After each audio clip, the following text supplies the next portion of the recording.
Hello, good evening, all. This is 45 minutes of Crack with Vic.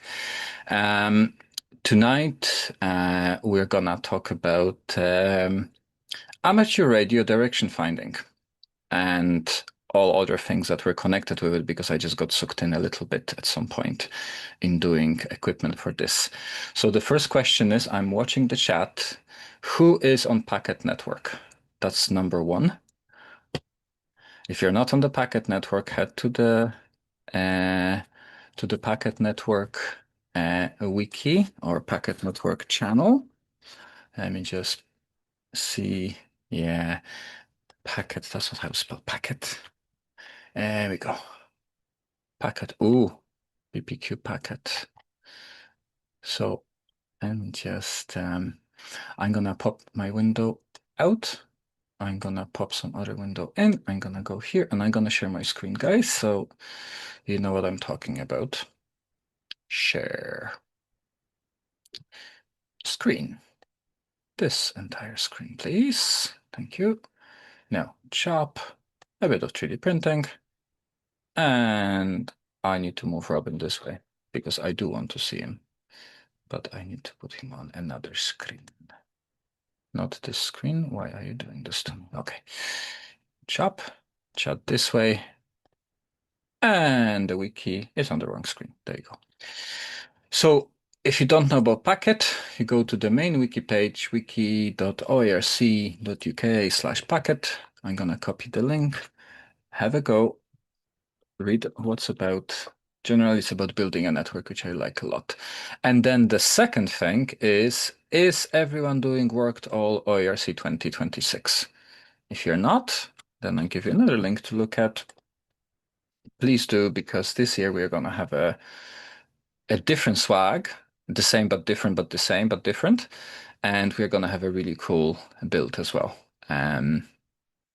So, amateur radio direction finding rules. So, what is amateur radio direction finding? Let me just have a look to ARDF. Oh, ARDD? No, we want ARDF. What is ARDD anyway? Clinical something. Okay. Amateur radio direction finding. Anglican Relief and Development. So, if you're doing amateur radio direction finding, you're this lad who's clearly from Germany, running around with a 2-meter antenna and trying to get to the points from the beacons, from where the beacons are beaconing at you. There are two types of beacons. We're going to look at the rules. There's 80-meter beacons and 2-meter beacons. And the one thing that I was really surprised when I first learned about the amateur radio direction finding was that the closer you get to the beacon, the harder it gets actually to find the beacon, because you are stepping into this bubble of RF and that Yagi doesn't work anymore. So therefore you need to have attenuator on your Yagi, some sort of a resistor somewhere, I think, so that you can actually point at the beacon because it's the loudest signal, because you basically are so close to the beacon that otherwise you're not going to be able to detect it with the antenna. I wonder what other pictures. Amateur radio. First year participation, competition. Do. There's some other lad. I think this loop here is for 80 meters. And so what you see in here is a person carrying some sort of a watch, a receiver with a knob here, which is probably for the attenuation. Then they have headphones and they have this clipboard strapped to their hand and the little compass in their hand as well, so they can read the map while they're actually running. So these are probably the maps. There you go. Here are the maps. And here are the beacons. So the beacons are two. So first of all is the box at the bottom, which is the radio, and there is probably some sort of antenna somewhere. And then there is kind of this beacon, which is this kind of a triangular thing. It's called actually a beacon, I think. And this is when you get so close that you can actually find their rules at which these have to be, what sort of height, and so on, so on, so on. There's actually quite elaborate set of rules for this. And we are back in Germany now, or at least to the German competitor. So the rules, 17 pages of the rules, but I won't bore you with the 17 pages. We're gonna go to the juicy bits, which is when you're building the beacon, you would like to know what is the beacon supposed to do. And this is the transmitter's arrangement. I'm just gonna make it super big. So there is a finish beacon and the start beacon. Sorry, the finish beacon, and then some transmitter beacons that you have to find. And they send these in the Morse code. The starting and finishing beacon, the homing beacon, so to speak, is on frequency A, and the others are on frequency B, and they are beaconing these. If you know a bit of Morse code, this is 1 dot, 2 dots, 3 dots, 4 dots, and number 5 is 5 dots. So the beginning is the same, and then we're into the different dots and stuff like that. So these are the things that these beacons have to be doing. But also, what you will see in this transmitter arrangement is that the first beacon is kind of easy because it just beeps continuously. That's fine. But you have the beacon here that needs to go in the first minute. And then the second minute starts, and then the third minute starts, and the fourth minute, and the fifth minute, and so on, so on, so on. So, and then when the fifth minute is, which is from the end of the fourth minute to the end of the fifth minute finishes, then the first one starts again. So this was the task for me to actually build. So we started with something else. I'm just gonna go to the GitHub a little bit, and I'm gonna find. Well, let's hope. Let's just log in for a second. Yes, yes, yes. And it will ask me about some secret codes. Let's put some secret codes in, which is an authenticator. I need to use, because I'm gonna show you the initial project that I started with, and then I'm gonna move on to where we actually end up now, and what is the plans for the future. Now, GitHub. Oh, this is the wrong authenticator. Hoo, hoo, hoo. Okay, once again, because there's many. No. Oh, here we go. Secret numbers, please come in. And believe or not, it was the same number twice. Unusual. So if I just go to my repositories, I should have a fork of this repository here. So this is the repository. If I just go to this, because what I really wanted to find is this website. We're gonna come back to this repo in a second. I wanted to find this website. So this is how you would start with the very, very simple setup. I'm gonna Google Translate this page to English, because that's how I did it the first time around. And what do we have? We have Quancheng. Which one of these I have somewhere here? I hope I hear this. Look, hanging. There you go. One of these Quanchengs. Then, is it working? It'd be good if it was working. 61%. It'll be fine. Then the beacons, and you see, this is the first picture of something that we're going to describe. I'm gonna make it bigger. I'm gonna show you actually the proper things in a second. There's a fox. There's a fox hunting. There's another picture of the same arrangement, and there's the setup. There's a transmitters, some quenching, and the beacons.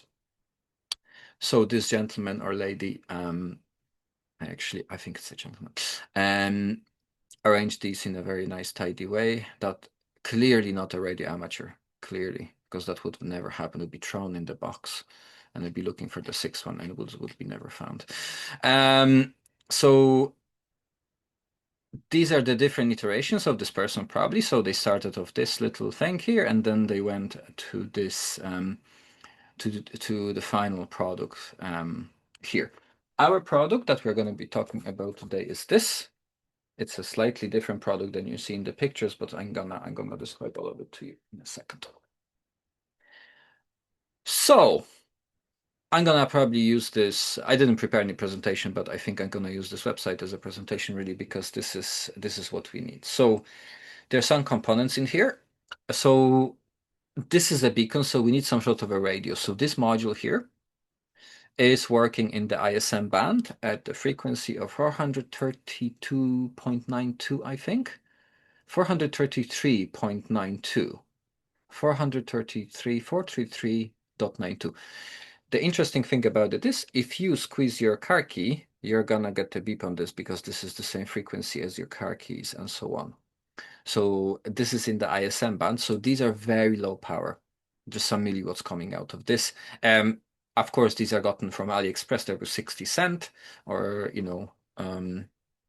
50 pennies or something. So of course, the quality of them and the uniformity of the manufacturing is questionable. So some of them are louder, some of them are less loud. So this is the module in the middle. The module on the right-hand side, I hope it's not a mirror, is the ESP. And I have a project box, I hope, because everyone needs a project box.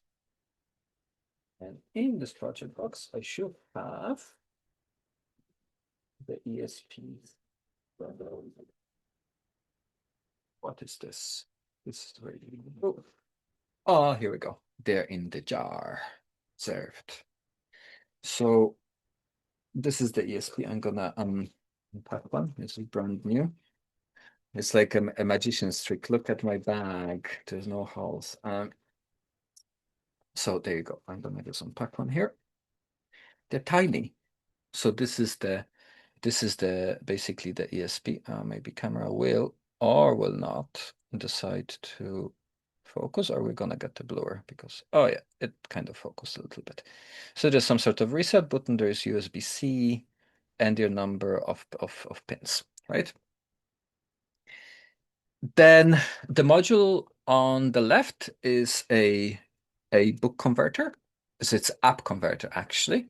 So I'm using 4.5 volts. It will bring the voltage to 5 for you.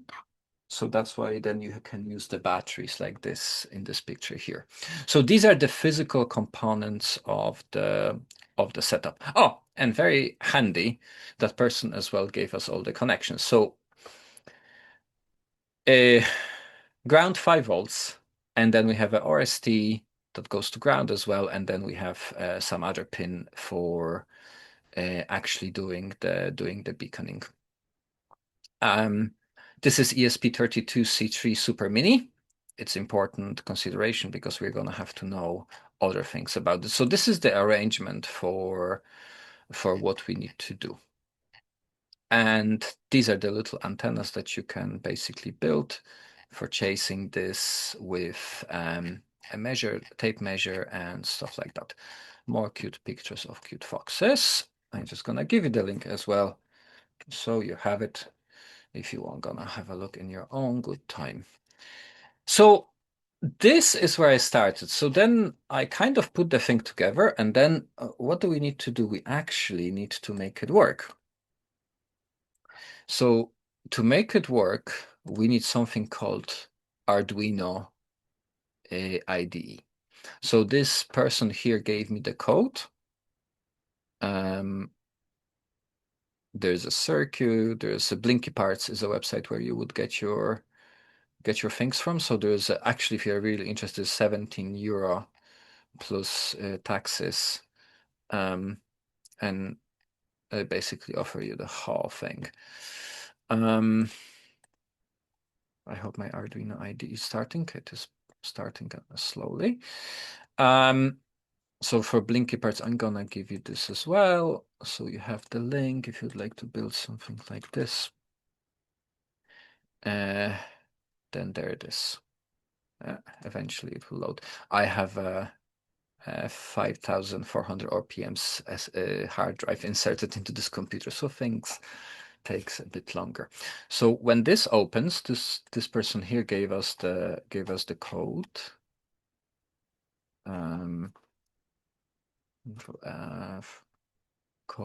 Code. There you go. They have their own website. There's a file that you have to load into your thing, and that's it.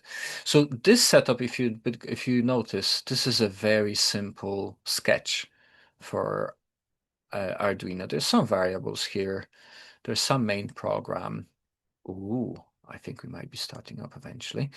And there is some sort of code. So if you were to do nothing else, you just have to understand how to drive the Arduino IDE and how to, I'm gonna make this code bigger. It's nothing special about it. It's quite well described. Oh, hello. Good morning. So then you just basically download the sketch, load into your IDE like so, in here, or update. Not now. I need to wait for this to disappear. So you load this into this IDE, you select the board, and you basically upload it to your board. That's it. Now, so I've never done allow access. I don't know what it's doing, but I just give it access. I've never done anything like this before when I started. So I had zero idea about Arduino, IDE, and anything like that. So this is actually code for useless box, but we need another code for ARDF beacon. I think it could be this code here. That's gonna pop out another IDE. There you go, because why not? I'm just gonna close the code for the useless box and go here. Go here. Thanks. Oh yeah, the output is here. So in here, you see that in this thing here, I already have some sort of a no logo ESP32C3 Super Mini. So when you are starting with a IDE, with this one, you will have to set up this board, and it's in the board manager, and it'll be some sort of Arduino AVR boards and stuff like that. All of this knowledge about how to do this can be found on the internet. So when I started, I just loaded the original program.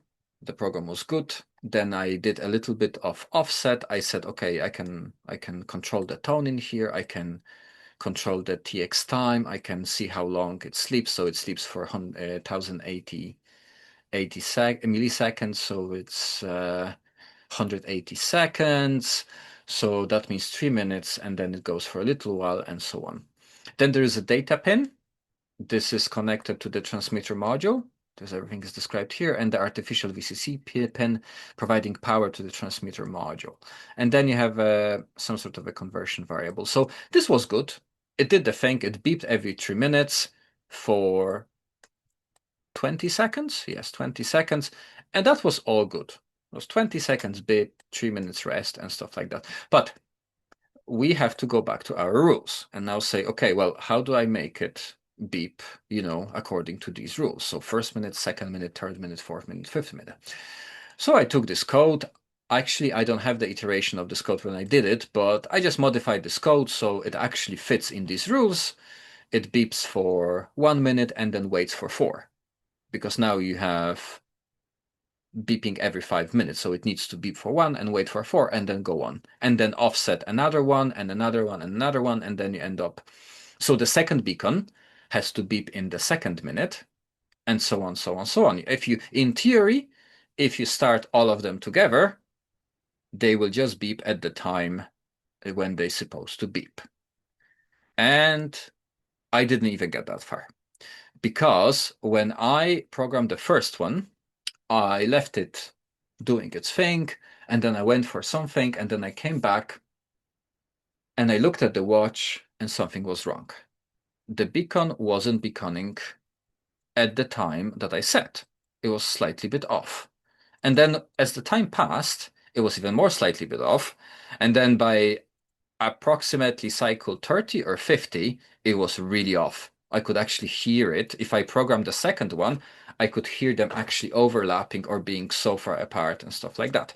So I was like, okay, I must have made a error in programming. My seconds are not counting properly. I'm doing something wrong. And then I went and da da da da da da da. Before we go to the programming bit, I'm gonna show you something as well. So we're gonna talk about AI a little bit. Why are we gonna talk about AI? Because I had no idea what I was going to do, because I've never programmed. I never made a sketch, right? So time for 20 minutes. Can I search in here? Timer set, settings. Actually, I can find what I wrote, which is even better. We're gonna start from scratch. So I went like I have ESP 32 C3 Super Mini, and my timing is wrong. Oh, I said duper. It's supposed to be super duper. So then the AI will go off for a little while. It will have a little think about things. It's gonna prepare some response and gonna tell me what is happening. I will short circuit that a little bit. I tell you what's happening. What's happening is the clocks on these things are not really accurate. So they drift. And their drift,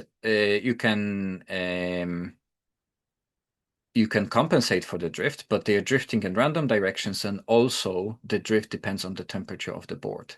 So therefore, uh, any sort of compensation, I went into the madness for a moment of my genius thinking. I thought, I'm gonna put the temperature sensor.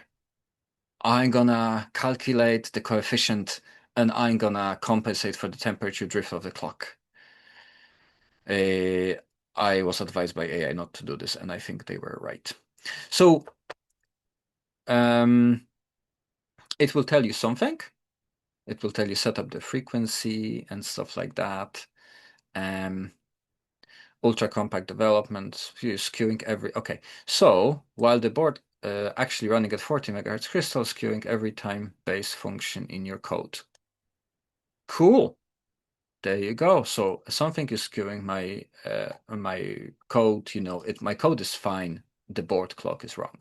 So what am I going to do with this? So the next thing that came to mind is to actually synchronize them by GPS.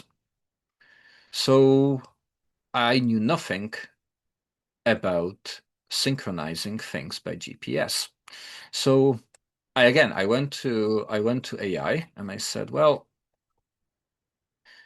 can we synchronize this by GPS? Now I'm short-circuiting a lot of my work, but I was like, well, can we do this?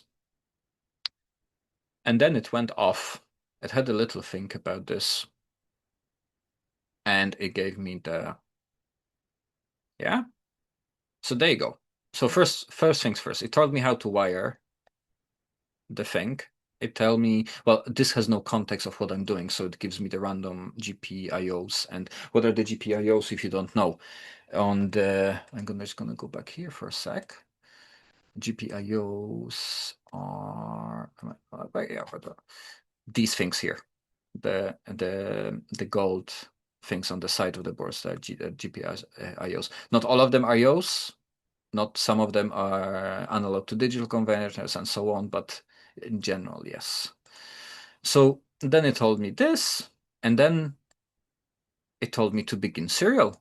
Okay, so I got myself some GPS modules. So if you haven't seen the GPS module, it looks like this. I hope the thing is gonna go. So this is the antenna, patch antenna, which actually is on the other side, patch antenna. And I believe someone in the chat, general purpose IO, Ian says, okay. I believe that they're tuned by scratching. Someone can correct me if I'm wrong. And this is the module. So I hope this is gonna be a little bit sharp. The camera, come on. No, because my hand is probably too big. But anyway, this is some sort of a module. You can get them from AliExpress, of course, or some other places. You can get them for uBlocks.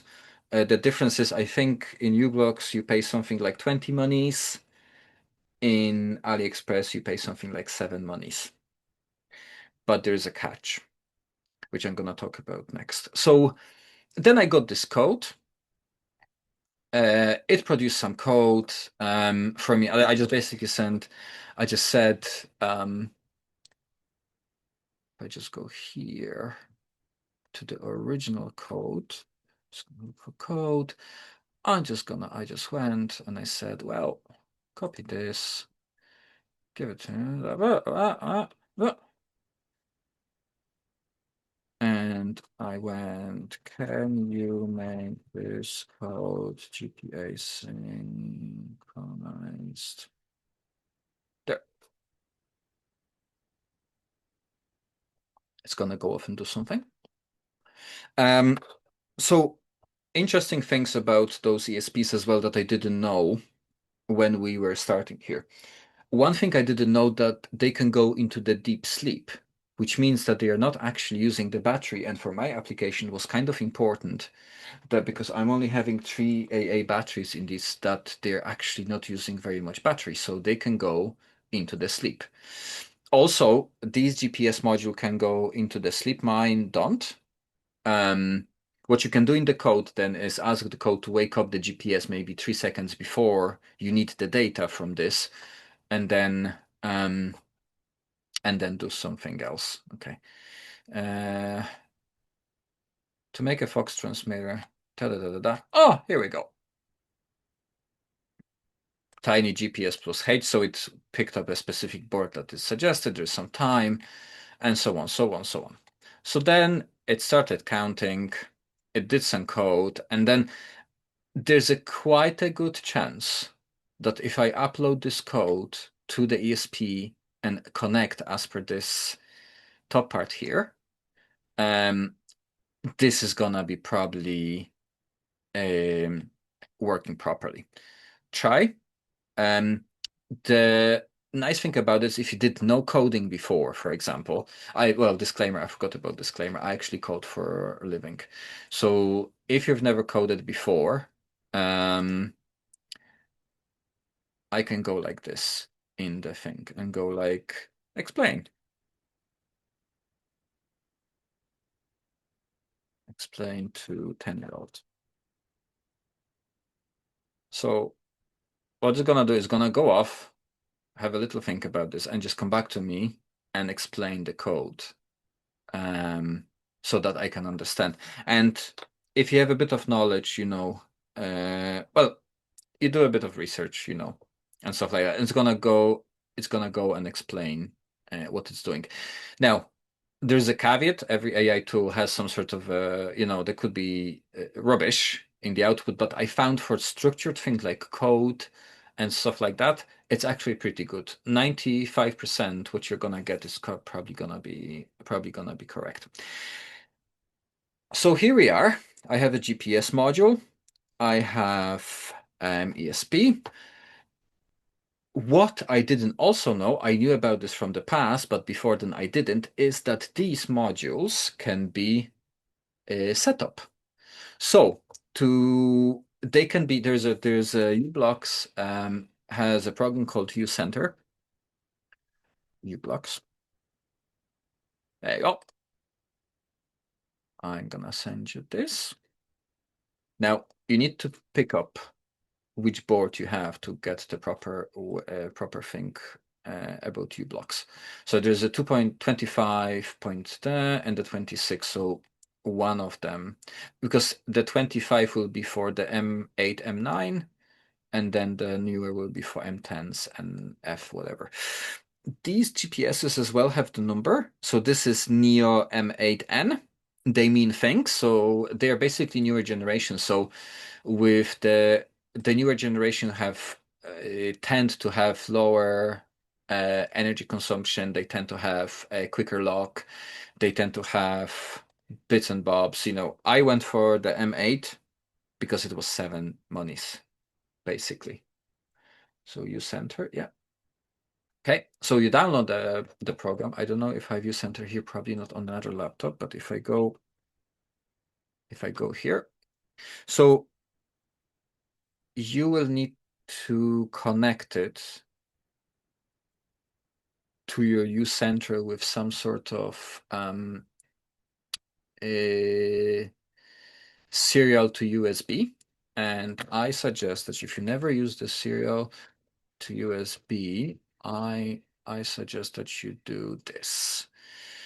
Serial to USB, AZ delivery chop. Is the big board.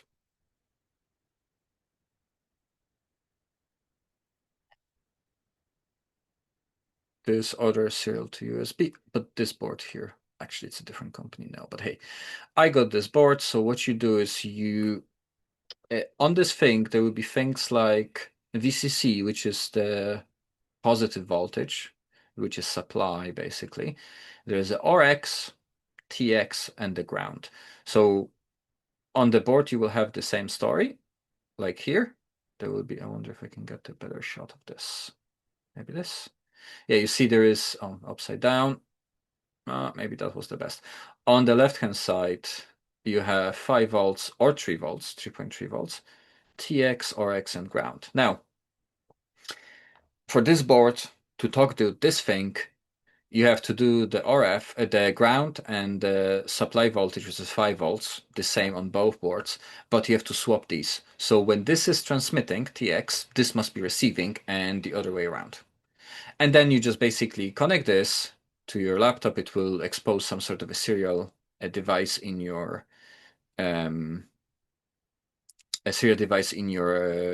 device manager, and that's how you connect to it.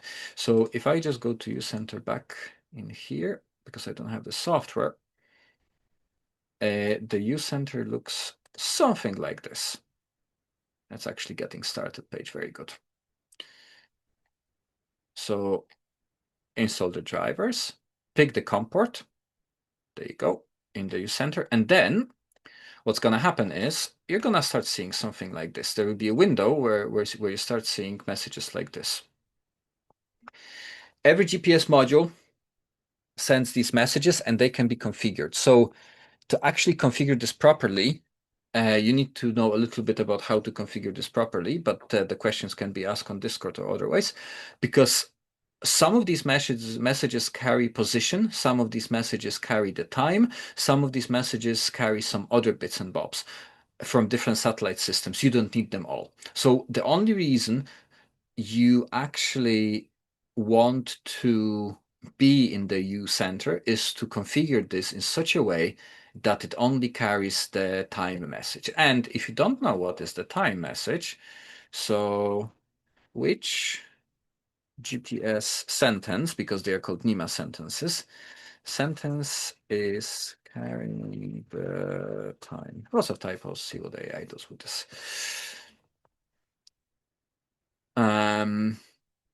Pinpointing time data, and it will tell you that one of these sentences that you see, I'm just gonna go here.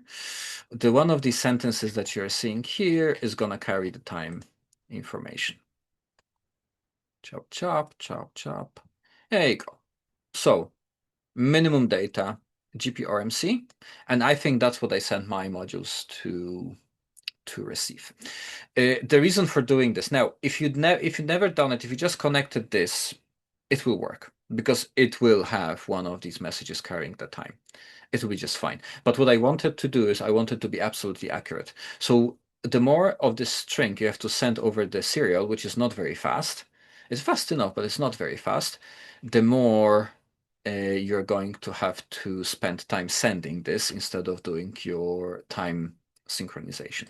So I turned off some of these sentences, and then my GPS module was ready. Now there's a lot of options here. There's quite a bit to learn, which is fine. Any questions, just shout on Discord. We can help you. It's a good skill to have to be able to program the GPS modules. Now, there was a catch. These were €7 or 7 monies, whatever. I could not program them. They were coming in on some. So the important thing to be able to communicate with the GPS is to set the baud rate, like on the packet network. There's a baud rate, so it's number of data that is coming every cycle or whatever. Someone can correct me on the chat, but it's basically how fast the data is going. If you get this rate wrong, you're gonna see rubbish because the the characters are not gonna decode the right way. And Control F, I wonder if there is a mention of speed. Yeah, okay. So you can change things like baud rate and stuff like that. So baud rate is really important. You have to match. Now, these seem to have come at 52,000 or something like this, a very high baud rate, because I saw the LED going crazy sending the data. I was like, oh, that's really a lot. And I could not get them to talk to uCenter. Eventually, somehow, after unplugging and replugging and reinstalling and whatever, sometimes they connected, and then I was able to change the serial speed to the speed I needed. And in here, you will see that if I just go and ask what serial speed. Now I set them to very low.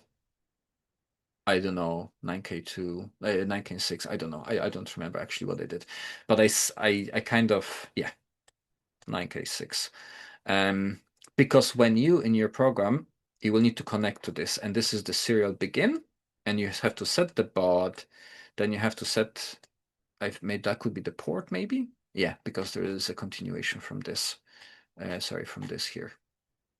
Probably, or even from this thing here. So you will need to be able to know the serial portion of this, so to be able to talk to this. And then when you do, what's going to happen is these sentences are going to come out, and one of these sentences will be translated to time. And these are very accurate. They're like atomic clocks, nearly atomic clocks from space, and they're really, really accurate. So your timing for the beacons can be based on this. So that's what I did.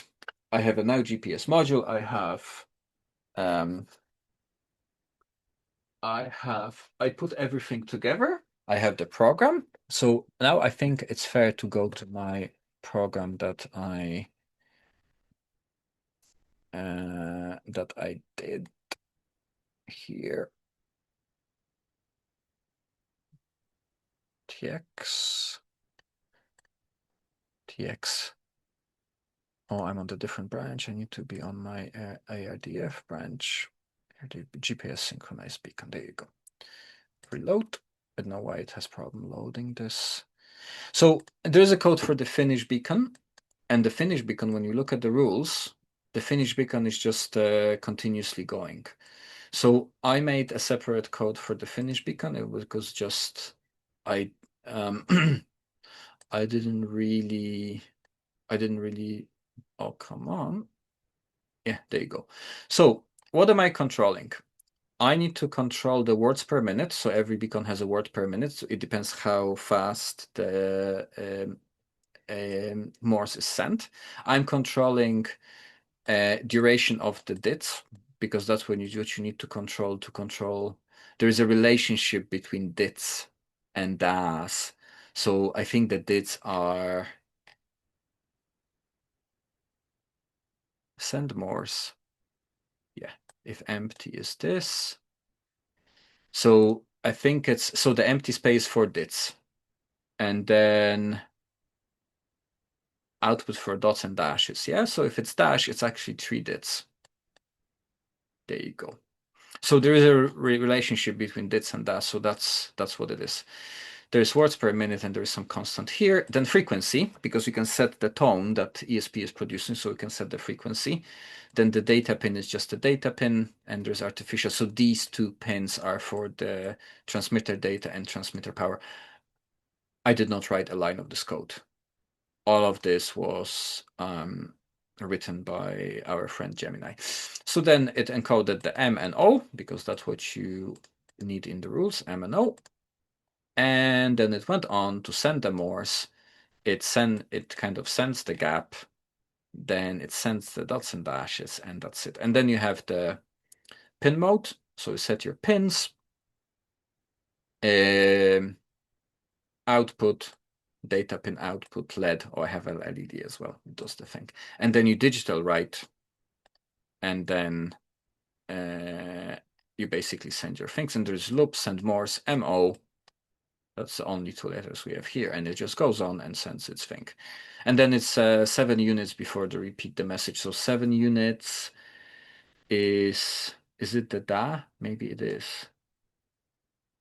I can't remember now, but there is a, or maybe that's the gap, 7 units of dit. Maybe that's the gap. So that's the simple beacon. It doesn't need the time synchronization, just needs to know words per minute and the frequency that I want. So where we are at the moment, we are here. So this is the finished product. Gonna try to show you this. Oopsie. GPS. Oh, it needs to be on my faces.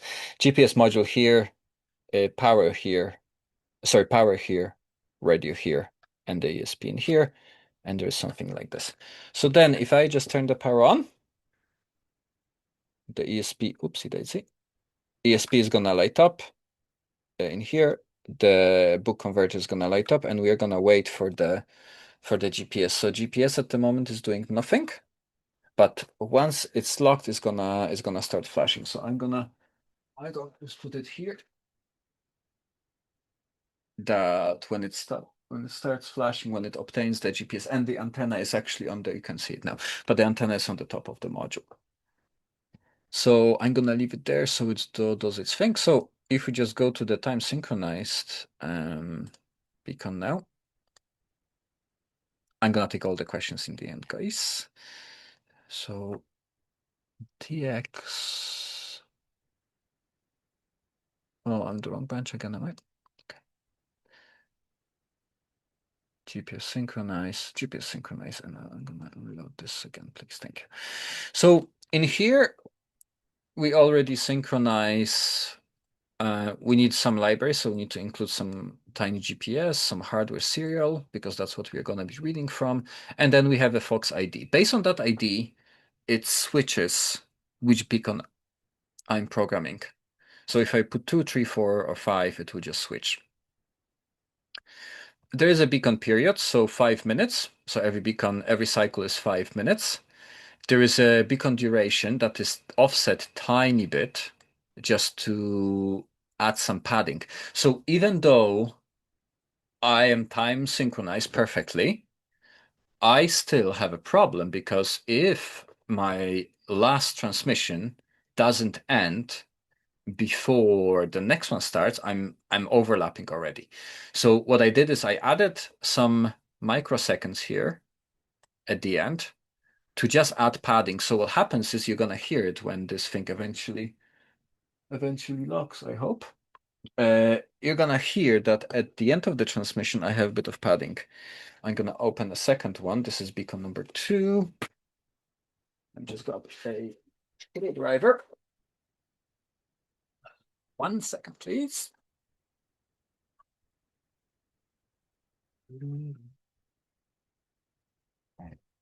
Oh,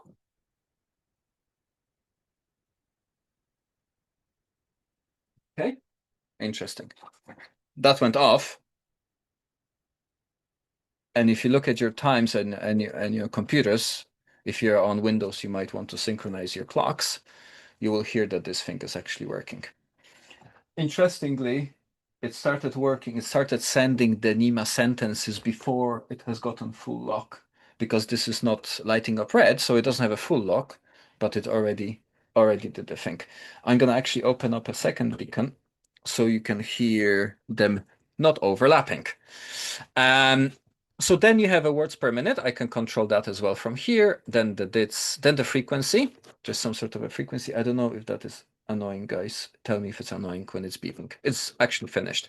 So, oh, and Big, that is not big, that good. didn't come through at all, I think. The beep. Oh, lovely. Okay. And this is not good because, okay, so I'm a first responder and this is the alarm. And I hope someone else goes. If it gets worse, I'll have to run. Let me see if someone is actually responding. It's because the noise canceling. Now, so you have a frequency and then the data pin, the artificial pin to drive your to drive your thing, and then GPS RX pin 20. So GPS RX, so you only need the RX because you're not gonna talk back to the GPS, so you only need to receive. So this is RX, and the ground goes to ground. So that's how we can do a low and high states of your serial port. So it goes to high for one and to low to zero, or the other way around. I actually don't know exactly, but I think that's what it is on the serial. So this goes to your pin 20, and then everything is in reference to your ground. So the other pin from the ground in the GPS goes to ground. So I'm gonna put this beacon on. So it's gonna do thing as well. Hopefully, at some point they're going to start to synchronize. And I have sorry guys, I'm getting a bit distracted because there's an emergency. I'll see if someone else's goes. So then there's a third one. Are you okay, Vic? Do you need to Yeah, head I'm up? okay. No, no, no. Someone else is going. They will call me if it's really bad. Oh. Um, I'm actually not on duty, so it's okay. Uh, put the tab on hold here. Now, I'm trying to synchronize the beacons inside the building, so this is suboptimal as well. So it's gonna be probably a bit hard, but eventually they're gonna synchronize. So then that's the code. Then we wrote a little bit of letters. So all of the letters are listed here. And then we have the Morse code. Exactly, sending the Morse code is exactly the same. And then there's a transmit beacon. So even if you are perfectly synchronized and you have a DA at the end, you're gonna probably be over time anyway. So we added a little bit of padding. So here's the padding.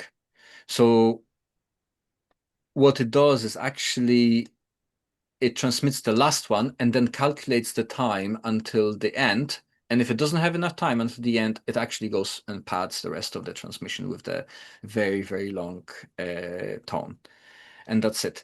And there's some sort of a wake up logic as well. So this is what I was talking about at the very beginning, that I would like these beacons to last as long as I can with the batteries that they have. And therefore we put them into the deep sleep at some point. So there's a serial ambush, which is probably two while loops and stuff like that. And then you do your time slot, transmit beacon in your time slot. So a majority of this code was written with Gemini. I just basically now I have gotten and I was like, I'm not happy. Would you do this or that or the other? But majority of this code was written with Gemini. So if I throw it back at Gemini today, just gonna go. Now, there's a one little caveat. When I upload the big chunks of things, it sometimes, oh, this is super quick. When I was writing this, this was super slow. Oh, can you hear the beacon, guys? Negative. Oh, wow. It's blaring in here. So I probably need to Try turn my setting your microphone to mute from the musician's one rather than the noise inhibit. okay, Yeah, guys, I'm 100%. gonna okay. The original audio. Can you hear me? Can you hear me originally now? Um, There yep. we go. So if you look at your clocks, this beacon should end exactly on the first minute.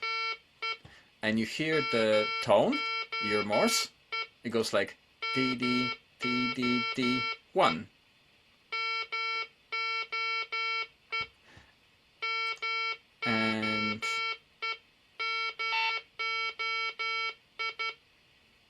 And you didn't even notice the changeover. That was absolutely bob on, Vic. I didn't notice changeover. If there's none under the sink, then we're out. Someone said something, please?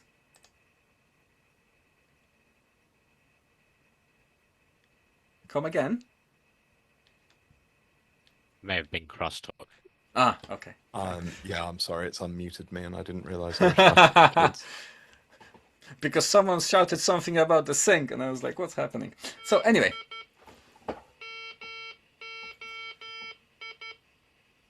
So we're gonna just wait for the third one. Because now we have did it at the end.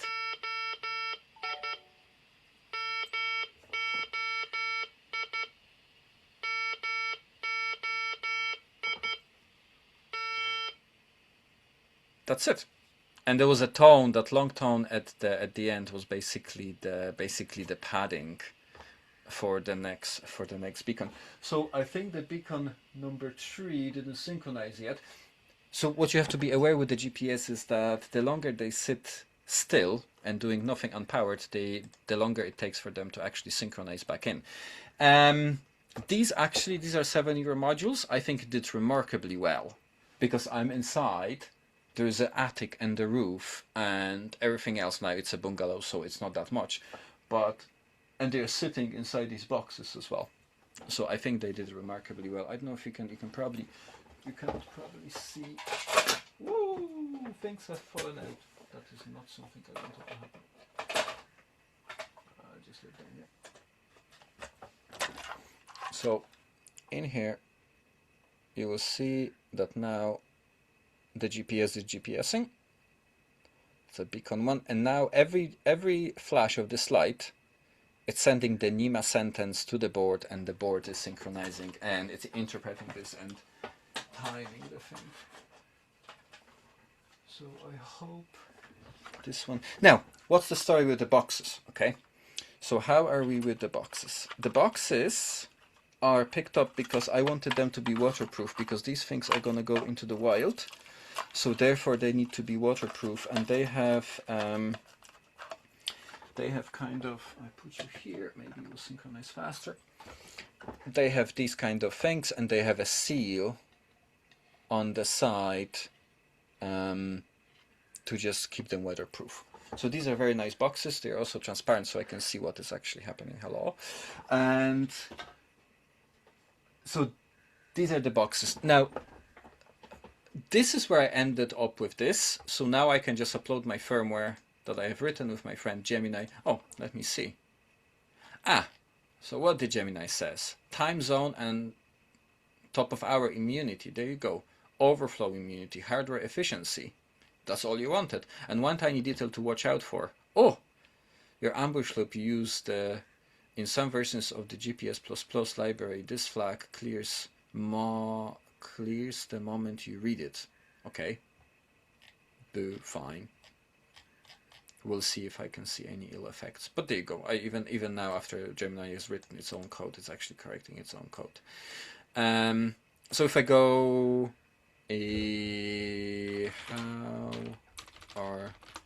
do I need to fix it? By the way, I have a paid version, so you can see that I'm running some sort of a pro here, but not extended thinking. I'm gonna take a little sip while it's thinking about this.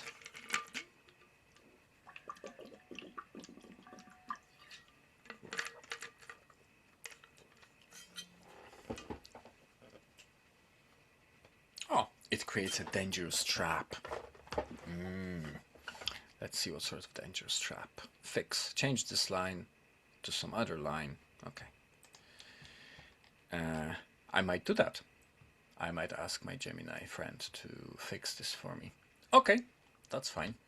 So this is where we are today with these beacons. I have 2 more to make. And it's actually going. I'm gonna leave it there beeping. So that's the first beacon. So we must be on the 6th minute. Yeah.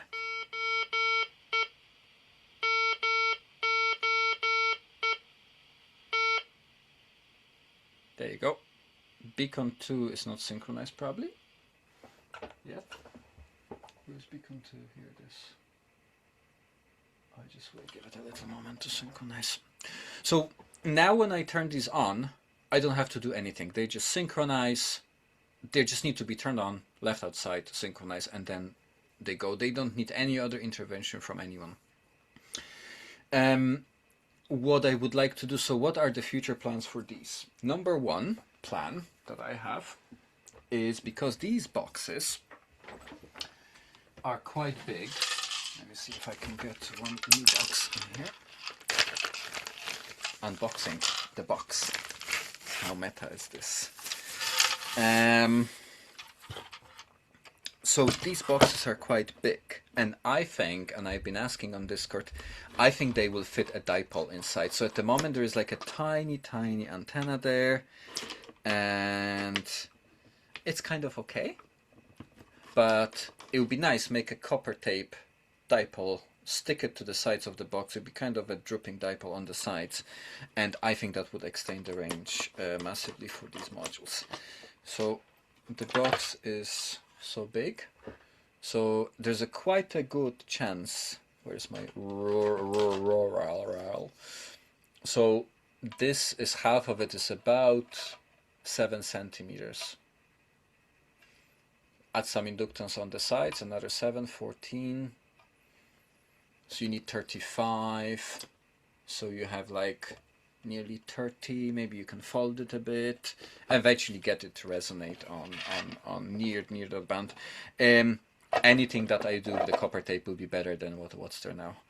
Then the second improvement, which I don't know if it's an improvement, but I think it's pretty cool, is to have switches, which I have somewhere. I don't know where they are. I think maybe in the project box. Reed switches. If you've never heard about reed switches, these are the proximity switches. That the reed switches here. Looking in my box.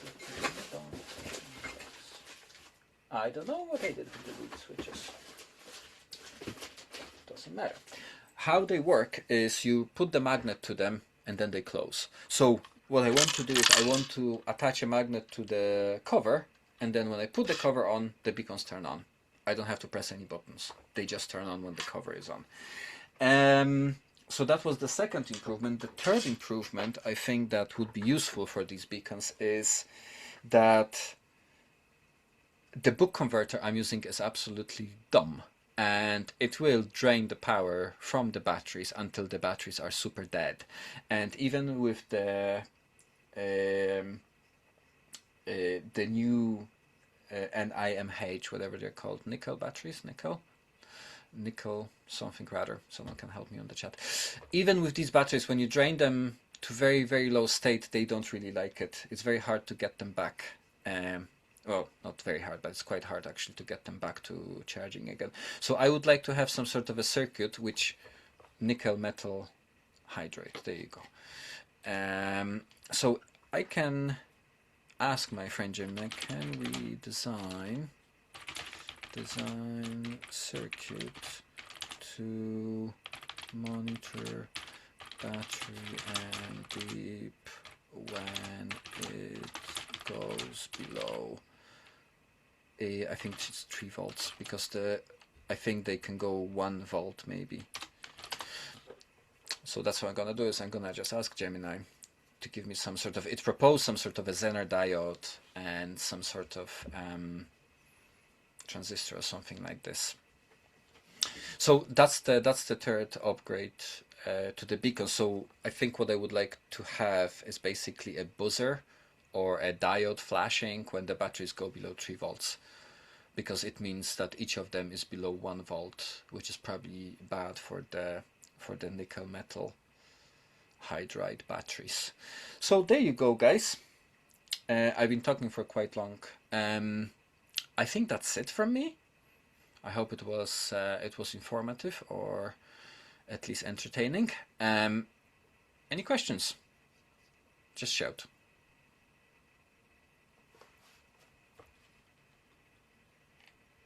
Mike? This is Mike. Greetings from Italy. Thanks a lot. A couple of ideas. Maybe they're useful, maybe not. A power bank, a USB power bank might be quick and dirty and easy, and there might be small one, and you will get 5 volts out of the box, literally. And another thing is that you could, just thinking of spreading the binary code of the firmware that you developed, you could make it in a way that people only need a web browser like Chrome. They will connect their microcontroller to their laptop and even served from GitHub. They will need no Arduino IDE to be installed. So they would simply flash the firmware that you give them.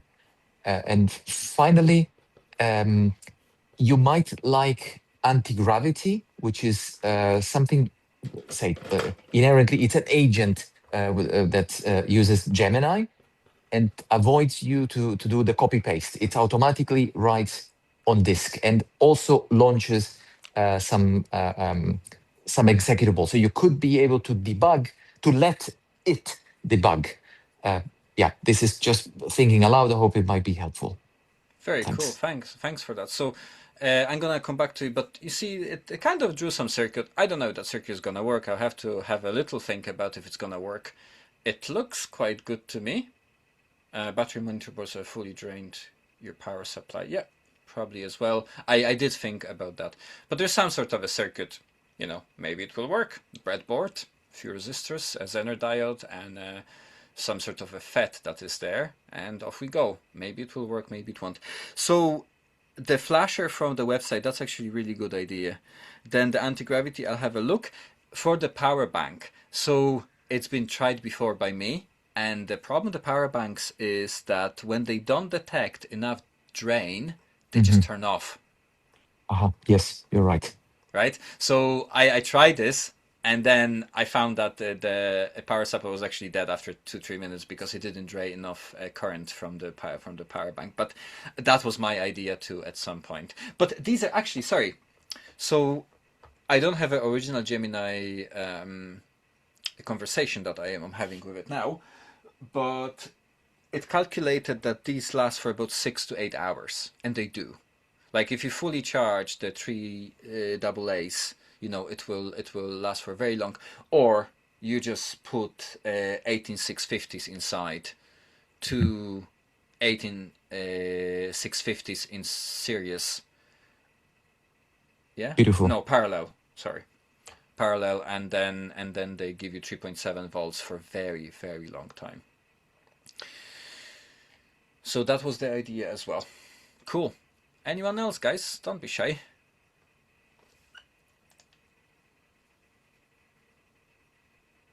I was going to say so your idea on the magnet closure on the lid, very similar stuff we do with orienteering and timing, but because you're putting them out the night before, we actually have small onboard like RTLC clocks. So you set the time onto the unit and then you say, hey, I want you to wake up at, an hour before the race start. So you can leave them out overnight and they don't tank the batteries.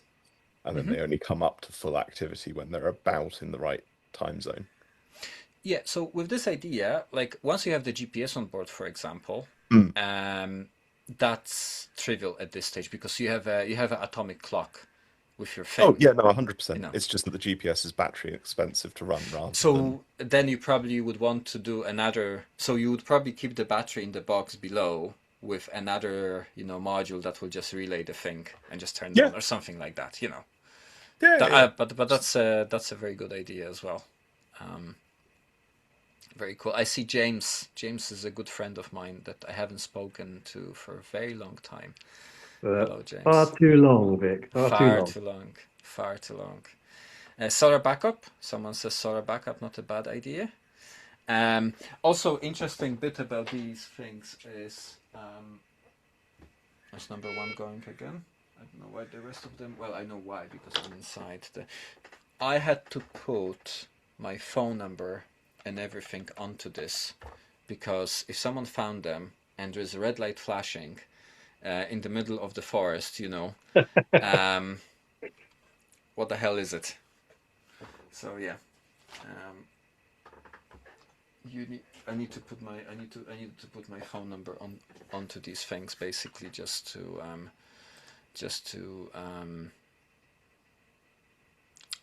for people to call me just in case they found them. Please do not kick. But you see, Gemini did something about the resistor calculator. That's pretty cool.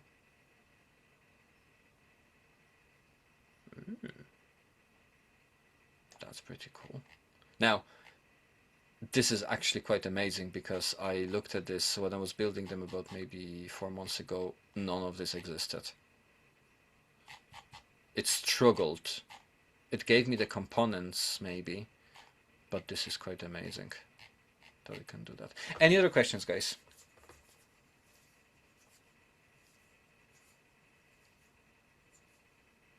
Thanks, No, I James. just thought it was super neat. It was really good. Yeah. Yeah, thank you. So yeah, so that's I think the biggest disappointment I had with this project were the GPS modules, because these are probably original U blocks that were thrown into the quality bin and that didn't quite work very properly, and that's why there were 7. But it was big frustration to get them to actually change the serial speed and to program them. It took 100 of plugs and unplugs from the USB module until eventually uCenter decided that it's going to talk to them. Oh, I have completely forgotten. About 2 things. So one thing is, I'm gonna look into my box, because my box is gonna remind me about stuff. So how do we put these together? Now, we can do Manhattan style, why not? But also, there are these little perf boards. Perf boards, just to be clear. That you can get, and the way I connected them is I basically connected them in such a way that I cut tracks. So if I have the tracks that I need to connect, I put them, I kind of place them on the board in the way that actually the paths on these are connecting, but where I need to cut, I just take a Stanley knife. Actually what I do is, thanks Robin, I basically cut the tracks on them, and I don't know if we can possibly maybe get one out to show you how the tracks are cut. So maybe this one, if it decides to, you see that the, whoopsie daisy, that the first track on my left hand side, now I don't know if it's left hand side for you, is basically cut, and there are other tracks that are cut basically for this to work. So that's how I made it fit onto these perf boards. And the second important thing, which I nearly forgotten about, is the firmware for the Quanshank. So you probably, if I just go like this, is it gonna do the thing?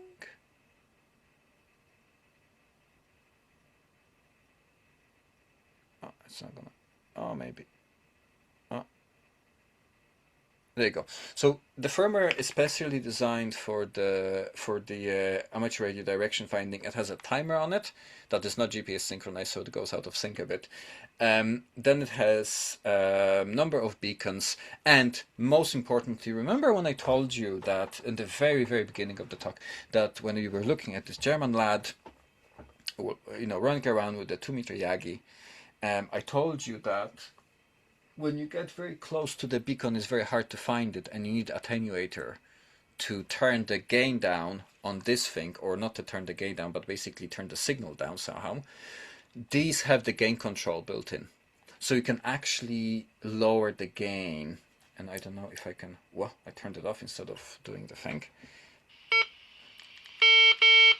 So I'm increasing the gain, and now I'm decreasing the gain. Increasing the gain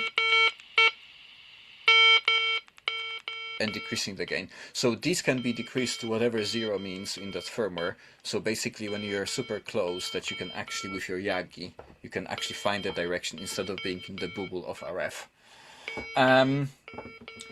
So what else? I think that's it. I open the floor for some more questions, guys, if there are any.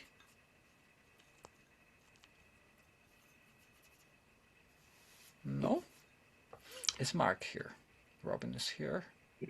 Yeah, just a quick one, Vic. I'm new to this ChatGPT and AI, I did try it once because I wanted to set up a monitoring program to send me an email when the battery level got to a certain level. It works, and it did it. My question is, how do you save all the conversations without an So account? I do have because I'm bound by Google. I have all my stuff in the Google ecosystem. I have all of these things here. But the question is, there's some JFET drain. I wonder where's my. So all of my activity is basically saved in the Google account. Like that's how I save my chats basically. There you go.